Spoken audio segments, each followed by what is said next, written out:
Γεια σας, καλώς ήρθατε στο κανάλι μου. Καλώς ήρθατε σε ένα ακόμη μάθημα. Σας εύχομαι καλή χρονιά με υγεία, αγάπη και πολλές ευτυχισμένες στιγμές. Σήμερα θα μιλήσουμε για κάποιες ελληνικές λέξεις που έχουν κάνει διεθνή καριέρα. Οι λέξεις αυτές έχουν υιοθετηθεί από πολλές, κυρίως ευρωπαϊκές γλώσσες. Γι' αυτό σκέφτηκα ότι θα θέλατε να μάθετε από πού προέρχονται και τι ακριβώς σημαίνουν. Για να δούμε. Η συγγραφέας Άννα Στεφανίδου, προσπαθώντας να πείσει τους ξένους να μην διστάζουν να μάθουν την ελληνική γλώσσα παρότι είναι αρκετά δύσκολη, έγραψε το βιβλίο «You speak Greek, you just don't know it». Μιλάς ελληνικά, απλώς δεν το ξέρεις. Στο βιβλίο αυτό αναφέρει ότι 6.000 ελληνικές λέξεις χρησιμοποιούνται στα αγγλικά.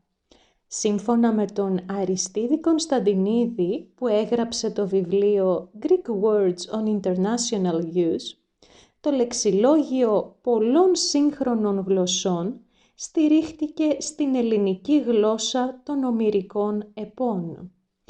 Έρευνες λένε ότι από τις 43.716 λέξεις που σχετίζονται με την ιατρική ορολογία, οι 20.346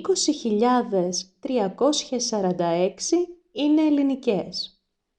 Και αν η συμβολή της ελληνικής γλώσσας στην επιστήμη της ιατρικής είναι λίγο πολύ γνωστή σε όλους μας, τα στοιχεία που παρουσιάζει η Αμερικανίδα καθηγήτρια Μαριάν Μακδόναλντ είναι εντυπωσιακά, αφού το σύνολο των ελληνικών λέξεων που έχουν υιοθετηθεί από άλλες γλώσσες φτάνει τις 600.000.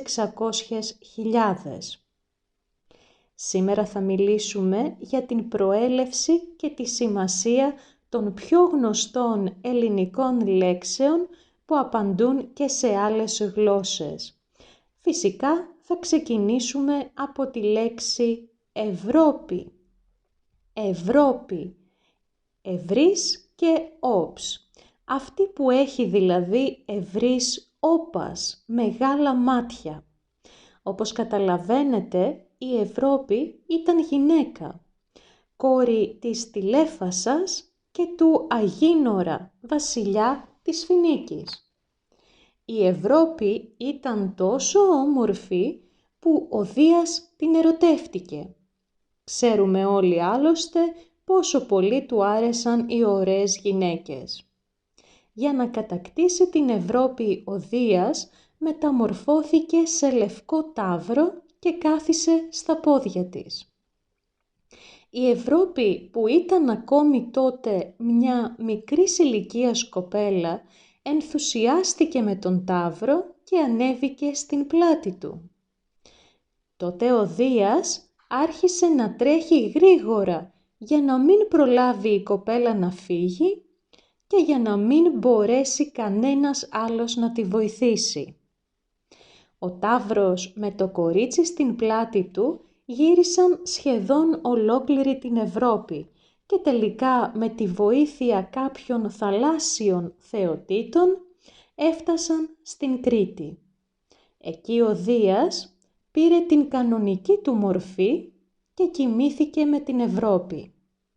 Ένα από τα παιδιά που έκαναν μαζί είναι ο γνωστός Μίνωας, που αργότερα έγινε βασιλιάς της Κνωσού και ιδρυτής του πρώτου ευρωπαϊκού πολιτισμού, του μινωικού πολιτισμού. Δεύτερη λέξη, δημοκρατία. Το πρώτο συνθετικό της λέξης είναι το ουσιαστικό δήμος, το σύνολο των ανθρώπων που έχουν πολιτικά δικαιώματα, και το δεύτερο συνθετικό της λέξης προέρχεται από το ρήμα κρατώ, έχω δύναμη δηλαδή, κυριαρχώ. Ο όρος δημοκρατία απαντά για πρώτη φορά στην Αθήνα τον 5ο αιώνα π.Χ. για να περιγράψει το καθεστώς που ο Κλισθένης, ο ιδρυτής της δημοκρατίας, εισήγαγε. Επόμενη λέξη. Μουσική. Η λέξη παράγεται από τη λέξη μούσα. Οι αρχαίοι Έλληνες πίστευαν ότι υπήρχαν 9 μούσες. Η Κλειό, η Ευτέρπη, η Θάλια, η Μελπομένη, η Τερψυχώρη, η Ιερατό, η Πολύμνια, η Ουρανία και η Καλλιόπη. Οι μούσες ήταν κόρες του Δία. Κατοικούσαν στον Όλυμπο και ήταν προστάτηδες της λογοτεχνίας, της επιστήμης και των τεχνών. Αγαπούσαν ιδιαίτερα τη μουσική και διασκέδαζαν τους θεούς του Ολύμπου, τραγουδώντας ύμνους και παίζοντας λύρα. Και περνάμε στη λέξη θέατρο. Προέρχεται από το αρχαίο ελληνικό ρήμα «θεώμε», που σημαίνει παρατηρώ, εξετάζω. Η λέξη θέατρο, αλλά και η συγγραφή δραματικών έργων που στόχο έχουν την τέρψη της ψυχής, είναι μία προσφορά των αρχαίων Ελλήνων σε όλον τον κόσμο.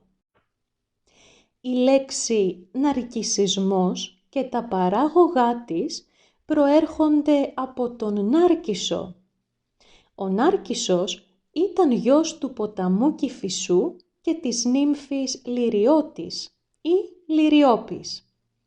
Όταν η νύμφη γέννησε τον Νάρκισσο, πήγε στον Τηρεσία ώστε να πάρει χρησμό για το μέλλον του γιού της.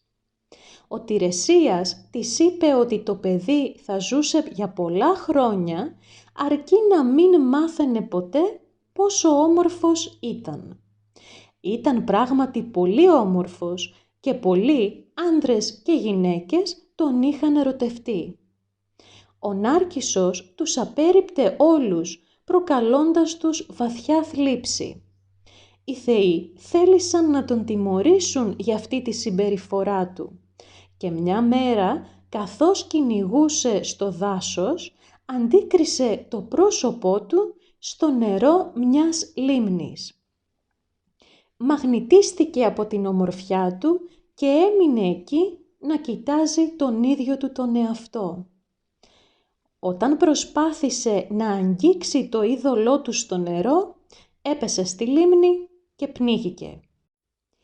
Νοσταλγία είναι η λέξη που περιγράφει ένα από τα συναισθήματα που οι περισσότεροι άνθρωποι έχουμε νιώσει τουλάχιστον μία φορά στη ζωή μας. Ο όρος νοσταλγία χρησιμοποιήθηκε για πρώτη φορά από έναν φοιτητή ιατρικής το 1678 για να δηλώσει τον ψυχικό πόνο που προκαλεί η έντονη επιθυμία επιστροφής στην πατρίδα. Το πρώτο συνθετικό της λέξης είναι η αρχαία ελληνική λέξη νόστος, που σημαίνει επιστροφή, και δεύτερο συνθετικό είναι η λέξη άλγος, που σημαίνει πόνος. Επόμενη λέξη που θα δούμε είναι η λέξη μελαγχολία. Προέρχεται από τις λέξεις μέλας, που σημαίνει μαύρος, και χολή. Σύμφωνα με τον Ιπποκράτη, τον θεμελιωτή της ορθολογικής ιατρικής, η ανθρώπινη διάθεση εξαρτάται από την ισορροπία στον οργανισμό μας 4 χυμών. Η χυμία αυτή ήταν το αίμα, το φλέγμα, η κίτρινη χολή και η μαύρη χολή. Έτσι, όταν σε κάποιον επικρατούσε η μαύρη χολή, εκείνος χαρακτηριζόταν μελάγχολος, δηλαδή σκυθροπός. Σήμερα ο άνθρωπος που είναι κατηφής λέμε πως είναι μελαγχολικός. Τέλος, η λέξη μέντορας χρησιμοποιείται στα νέα ελληνικά, όπως και σε άλλες γλώσσες, όπως ξέρουμε, με τη σημασία του συμβούλου, του πνευματικού καθοδηγητή. Αυτό που δεν γνωρίζουμε όμως όλοι είναι ότι η λέξη αυτή προέρχεται από το όνομα μέντορ. Ο μέντορ ήταν το πρόσωπο στο οποίο ο Οδυσσέας είχε εμπιστευτεί το παλάτι του και τον μικρό γιο του πριν αφήσει την Ιθάκη για να πάει να πολεμήσει στην Τρία. Τη μορφή του μέντορα έπαιρνε συχνά η θεά Αθηνά για να συμβουλεύσει τον γιο του Οδυσσέα, Τηλέμαχο. Όπως καταλαβαίνετε, δεν είναι δυνατό σε ένα μόνο βίντεο να μιλήσουμε για όλες τις ελληνικές λέξεις που έχουν υιοθετηθεί από άλλες γλώσσες. Γι' αυτό θα σταματήσουμε εδώ. Θέλω να μου πείτε στα σχόλια εάν γνωρίζατε την προέλευση όλων αυτών των λέξεων. Εάν σας άρεσε αυτό το βίντεο, μην ξεχάσετε να κάνετε ένα like και εγγραφή στο κανάλι μου. Θα τα πούμε πολύ σύντομα. Γεια σας!